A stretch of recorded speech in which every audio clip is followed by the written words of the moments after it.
മാത്രം അവകാശപ്പെട്ട ഭാവനയാണ്. മാതൃത്വം ഇന്ത്യൻ സ്ത്രീക്ക് കുഞ്ഞിനെ പ്രസവിച്ചുണ്ടാകുന്ന മാതൃത്വം, ആ സങ്കല്പ മാതൃത്വം നിങ്ങൾ ഇന്ന് സിദ്ധന്മാർക്കും സിദ്ധകൾക്കും മാറ്റിവെച്ചു കൊടുത്തിട്ട് നിങ്ങൾ മാതാവല്ലാതെ സ്ത്രീയായി ഞെളിഞ്ഞു നടക്കുന്നു. മാതൃത്വം അതിന്റെ ചരിതാർത്ഥത്തിൽ നിന്നും അതിന്റെ സങ്കല്പത്തിൽ നിന്നും അതിന്റെ ഭാവനയിൽ നിന്നും പ്രസവിക്കുന്ന സ്ത്രീയിൽ നിന്ന്, കുടുംബം പുലർത്തുന്ന സ്ത്രീയിൽ നിന്ന് മാറി വിശ്വമാതൃത്വത്തിന്റെ മറ്റൊരു സങ്കല്പത്തിലേക്ക് മാറിമറിഞ്ഞ കാലഘട്ടത്തിന്റെ ശംഖൊലിയുള്ള സമയമാണിത്. മാതൃത്വം തേടി മക്കൾ മാതാവാകാത്തവരെ അന്വേഷിച്ച് നടക്കേണ്ട കാലഘട്ടമാണിത്.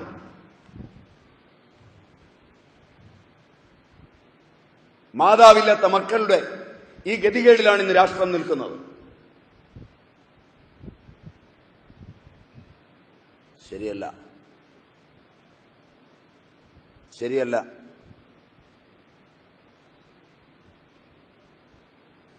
അമ്മയാകാതിരിക്കാനാണ്, അമ്മയാണെന്ന് നാട്ടുകാരറിയാതിരിക്കാനാണ് നിങ്ങൾ ആഡംബരം കൊണ്ട് ജീവിച്ചത്, നിങ്ങൾ പൗഡർ ഇട്ടത്, ബ്യൂട്ടി പാർലറിൽ പോയത്. 30 വയസ്സിലും കോളേജിൽ പഠിക്കുന്നു എന്ന് കാണിക്കാനാണ് നിങ്ങൾ ഒരുങ്ങിയത്. 28 വയസ്സിലും നരച്ച മുടിയിൽ നിങ്ങൾ കറുപ്പ് തേച്ച് പിടിപ്പിച്ചത് നിങ്ങൾ അമ്മയാണെന്ന് ലോകം അറിയരുതെന്ന് ആഗ്രഹിച്ച. അതുകൊണ്ട് നിങ്ങളുടെ കുഞ്ഞുങ്ങൾക്ക് അമ്മയെ തേടി പുറത്തു പോകേണ്ടി വന്നു. മാതൃത്വം എന്തെന്നറിയാത്തൊരു സമൂഹത്തിന്റെ സൃഷ്ടിക്ക് കാരണഭൂതരായ നിങ്ങളെ ഇവിടെ വന്ന് കാണുവാൻ, നിങ്ങളോട് ഇത് തുറന്നു പറയുവാൻ ഇടയാക്കിയ ഗുരുകാരുണ്യത്തിന് മുമ്പിൽ ഒരിക്കൽ കൂടി ശ്രദ്ധാഞ്ജലി അർപ്പിച്ചുകൊണ്ട് ഒരു പ്രാവശ്യം നിങ്ങൾ തിരിഞ്ഞു ചിന്തിക്കുക. ഉപാധ്യായൻ ദശാചാര്യ ആചാര്യാണാം ശതം പിതാ സഹസ്രം തു പിതൃൻ മാതാ ഗൗരവേണാതിരിച്ചത്. ഇതൊരു പഴയ പുസ്തകമാണ്. നിങ്ങളുടെ നാട്ടിലെ ഒരു അമ്മ കത്തിക്കാൻ പോയ പുസ്തകം, മനുസ്മൃതി എന്ന് പറയും.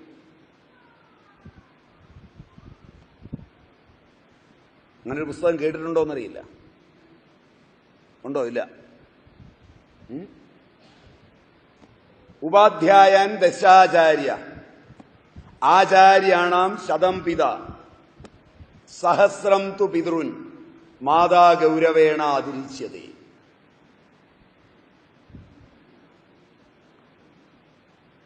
പത്ത് ഉപാധ്യായന്മാരുടെ ഗൗരവം ഒരാചാര്യനുണ്ട്. 100 ആചാര്യന്മാരുടെ ഗൗരവം ഒരച്ഛനുണ്ട്. 1000 അച്ഛന്റെ ഗൗരവം ഒരമ്മയ്ക്കുണ്ട്. മനസ്സിലായോ ആവോ?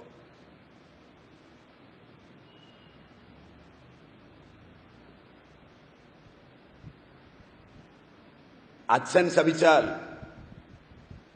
അമ്മയെ അനുഗ്രഹിക്കുന്നെങ്കിൽ ആ ശാപമൊന്നും ഏൽക്കൂല. ഇത് കേട്ട് നിങ്ങൾ ഇന്നത്തെ അച്ഛനെ അമ്മയൊന്നും ഉപമിച്ചു പോകരുത്. ഇന്ന് നിങ്ങൾ ആരും തന്നെ അമ്മയാണെന്ന് തോന്നില്ല. ചൈതന്യ നിഹന്ത്രകത്തിന് കീഴിൽ ബോധമില്ലാതെ കിടന്നപ്പോൾ പേറ്റുനോവ് അനുഭവിക്കാതെ പ്രസവിച്ച ഒരു യന്ത്രം, അതിന് അന്വർത്ഥമായൊരു വിളിയുണ്ട്, മമ്മി.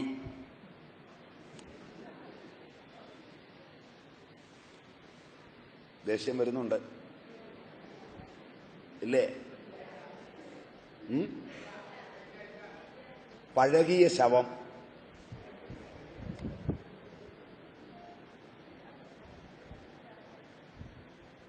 അങ്ങനല്ലേ ആ പദത്തിന്റെ അർത്ഥം?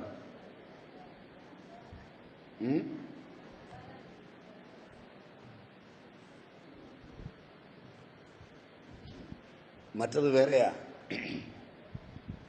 ആസ്താം താവതീയം പ്രസൂതി സമയേ ദുർവാരശൂലവ്യഥ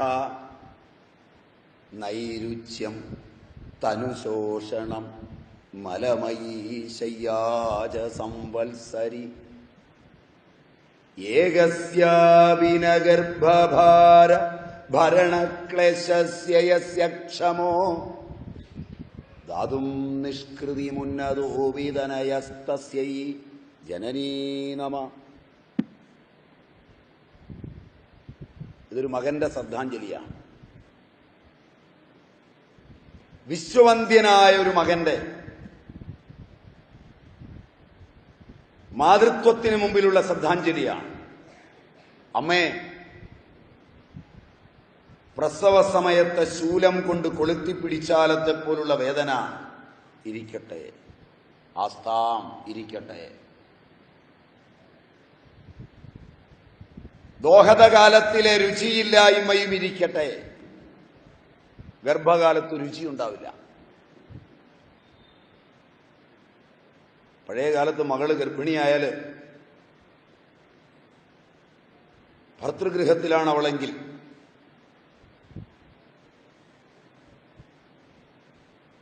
കേരളത്തിൽ ചില സമുദായങ്ങളിൽ അവിടെയാണ്, ചിലയിടത്ത് മാതൃഗൃഹത്തിലാണ്. ഭർതൃഗൃഹത്തിലാണെങ്കിൽ അവളുടെ അമ്മ അവര് തന്നെ കൊയ്തെടുത്ത നെല്ലൊക്കെ കുത്തി ഉരലിലിടിച്ച് കുത്തി അത് കുതിർത്ത് കുത്തി പൊടിച്ച് ഉണ്ണിയപ്പവും മറ്റു പലഹാരങ്ങളും ഒക്കെ ഉണ്ടാക്കി പോവും. ശരിയാണോ? താൻ തന്നെ കൊയ്ത നെല്ല് താൻ തന്നെ ഇടിച്ച് താൻ തന്നെ അതിന് ചേരുവകൾ നിശ്ചയിച്ചുണ്ടാക്കി ആ പലഹാരങ്ങളുമായി എത്തുമ്പോൾ തൻ്റെ മകൾക്ക് കുട്ടിക്കാലത്ത് ഏറ്റവും ഇഷ്ടമുള്ള പലഹാരം ഉണ്ടാക്കിയാ പോകുന്നത്. അവിടെ ചെന്ന് കഴിയുമ്പോൾ ഇതിൻ്റെ മണം അടിക്കുമ്പോൾ മോർണിംഗ് സിക്നസ് ഉള്ള മകൾ ഛർദ്ദിക്കും. അപ്പോൾ കൊണ്ടുപോയ സ്ത്രീ ഔദാര്യപൂർവം ഭർത്തൃമാതാവിനോട് പറയും, അവളെ കാണിക്കണ്ട, ഞാൻ അവൾക്ക് ഇഷ്ടമാകുമെന്ന് വിചാരിച്ച് കൊണ്ടുവന്നതാ. പക്ഷേ കുഞ്ഞിന് ഇഷ്ടമായിട്ടില്ല. ഇപ്പോൾ അവൾ അവൻ്റെ ഇഷ്ടമാണല്ലോ നോക്കേണ്ടത്. അതുകൊണ്ട് ഇതിൻ്റെ മണം അവൾ അടിക്കണ്ട, നിങ്ങൾ പണിക്കാരും വീട്ടിലുള്ളവരും മോനും ഒക്കെ കൂടെ കഴിച്ചാൽ മതി എന്ന് പറഞ്ഞ് മടങ്ങും. ഈ ഇരിക്കുന്നതിൽ ഏതെങ്കിലും സ്ത്രീ മടങ്ങുമോ? നിങ്ങളൊന്നിങ്ങനെ കൊയ്തെടുത്ത് ഇടിച്ചല്ല കൊണ്ടുപോകുന്നത്. നിങ്ങളിലൊരാൾ കാറെടുത്ത് നേരെ ചെന്ന് KR ബേക്കറിയിൽ നിന്ന് വാങ്ങും ഒരു കൊട്ട പലഹാരം. ശരിയല്ല, ശരിയല്ല. അത് വാങ്ങിച്ച് കാറോടിച്ച് അഹന്തയോടെ അവിടെ ചെല്ലും.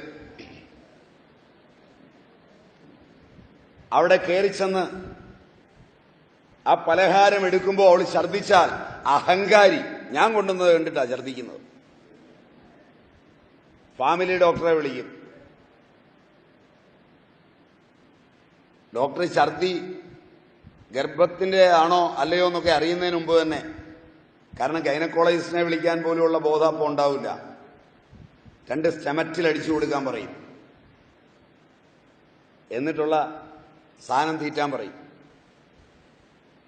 അങ്ങനെ തൻ്റെ അഹന്തയെ വിജയിപ്പിച്ച് തിരിച്ചു വരും. ജനിക്കുന്ന കുഞ്ഞിന് എത്രയെത്ര വൈകല്യങ്ങളാണ് നിങ്ങൾ ഉണ്ടാക്കുന്നത്. നിങ്ങളെ എങ്ങനെയാണ് മാതൃത്വ സങ്കല്പത്തിന്റെ ഭാവപ്രധാന തലങ്ങളിലേക്ക് ഉയർത്തിക്കാണുക?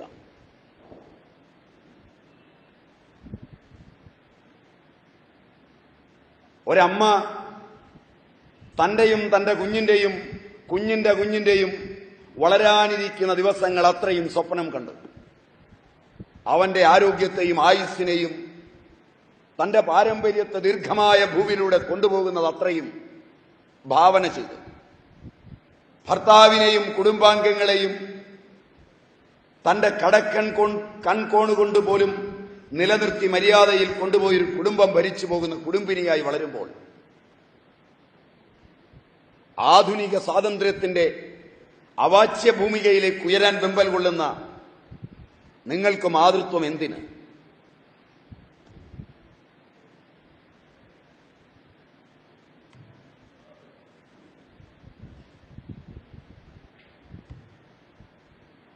അവിടെയാണ് മാതാവിന്റെ പ്രസവവേളയിലെ വേദന പോലും നേരിട്ട് അനുഭവിച്ചതുപോലെ എഴുതുന്ന ഒരു പുത്രൻ, ആസ്താം താവതീയം പ്രസൂതി സമയേ ദുർവാര ശൂലവ്യത, നൈരുച്യം, രുചിയില്ലായ്മ, തനു ശോഷണം, രക്തം കുറയും, ശരീരം ശോഷിക്കും, മലമയീ ശയ്യാജ സംവത്സരി, മലത്തിലും മൂത്രത്തിലുമുള്ള വർഷങ്ങളോളമുള്ള കിടപ്പ്. ഇതിനൊന്നിനും ഞാൻ ഒന്നും ചെയ്യുന്നില്ലമ്മേ. ഇതൊക്കെ ഇരിക്കട്ടെ, ഒറ്റ കാര്യം, ഗർഭഭാരഭരണക്ലേശം. ചൂടാൻ മലരുപോലും ഘനമാകുന്ന ദോഹത കാലത്ത് വയറിന്റെ തൊലി കൊണ്ട് എന്നെ താങ്ങി നിർത്തി, എന്നെയും ചുമന്ന്, വെള്ളം ചുമന്ന്, പാത്രം തേച്ച്, എനിക്ക് മൂത്തവരായ സഹോദരങ്ങൾക്ക് ആഹാരം വെച്ചുകൊടുത്ത്, എൻ്റെ അച്ഛനെ പരിചരിച്ച്, മറ്റ് അച്ഛൻ്റെ സഹോദരങ്ങളെയും മറ്റും പരിചരിച്ച്, ആ ഗർഭഭാര ഭരണ ക്ലേശം, അതൊന്നിനു മാത്രം ഒരു ഉപകാരം ചെയ്യാൻ ഒരുങ്ങിയാൽ പോലും എൻ്റെ കയ്യിൽ എന്തുണ്ട്? എങ്ങനെ ഞാൻ അമ്മയെ ആ ഉപകാരമോർത്ത് കൃതജ്ഞതാപൂർവം എന്ത് ഞാൻ തന്നാൽ മതിയാവും? ഒന്നുമില്ലാത്ത ഈ മകൻ ക്ഷമയോടുകൂടി എൻ്റെ വളർച്ചയെ മാത്രം കരുതി ജീവിച്ച അമ്മയെ അവിടുത്തേക്ക് നിഷ്കൃതിയായ ഈ മകൻ അമ്മയെ നമസ്കരിക്കുന്നു. തസ്യൈ ജനനീ നമഃ. ഭാരതീയ സംസ്കാരത്തിന്റെ അവാച്യ അനുഭവങ്ങളിൽ ഒന്നാണിത്. ശ്രുതിയെടുത്താൽ, വേദമെടുത്താൽ, മാതാ പൂർവരൂപം പിതോത്തരരൂപം പ്രജാസന്ധി പ്രജനനകും സന്ധാനം ആചാര്യ പൂർവരൂപം അന്തേവാസ്യുത്തരരൂപം വിദ്യാസന്ധി പ്രവചനകും സന്ധാനം. ദൃഷ്ടാന്ത ദാഷ്ടാന്തിക ന്യായത്തിൽ മാതാവും ആചാര്യനും ഒരേ ദിശയിലാണ്, പിതാവും വിദ്യാർത്ഥിയും ഒരേ ദിശയിലാണ്. മാതൃത്വം ഭാരതീയരെ സംബന്ധിച്ചിടത്തോളം വളരെ ഉയർന്നതായിരുന്നു.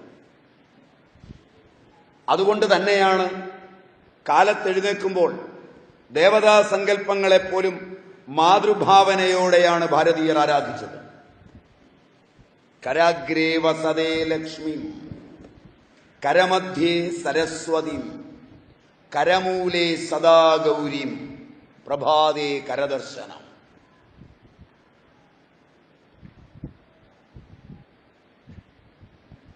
ആ മാതൃസങ്കല്പങ്ങൾ